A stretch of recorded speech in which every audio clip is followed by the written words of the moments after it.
আসসালামু আলাইকুম রহমতুল্লাহি ওয়া বারাকাতুহু। সম্মানিত দর্শক শ্রোতা, আল্লাহর এই দুনিয়ায় যে যেখান থেকে আজকের এই ভিডিওটি দেখতেছেন সবাইকে জানাই আন্তরিক শুভেচ্ছা। আজকের এই ভিডিওতে সবাইকে স্বাগতম। তো আজকের ভিডিওটি যে বিষয়টি আপনাদের সাথে শেয়ার করতে যাচ্ছি সেটা হচ্ছে যে আসছে বছর মাধ্যমিক নিম্ন মাধ্যমিকে ছুটি ৭৬ দিন। তো ২০২৫ শিক্ষাবর্ষে সরকারি বেসরকারি মাধ্যমিক ও নিম্ন মাধ্যমিক বিদ্যালয়ের সাপ্তাহিক ও অন্য ছুটির তালিকা প্রস্তুত করা হয়েছে। অনুমোদনের পর শিগগিরই প্রজ্ঞাপন আকারে তা জানানো হবে বলে শিক্ষা মন্ত্রণালয় মাধ্যমিক ও উচ্চশিক্ষা মাধ্যমিক বিভাগ সূত্রে জানিয়েছে। প্রস্তাবিত তালিকায় মোট ৭৬ দিন ছুটি রাখা হয়েছে।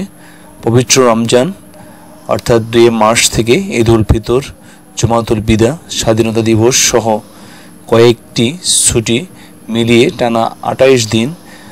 আর দীর্ঘ ছুটির পর ৮ এপ্রিল ক্লাস শুরু হবে। এরপর পবিত্র ঈদুল আজহা ও গ্রীষ্মকালীন অবকাশে টানা ১৫ দিন ছুটি থাকবে।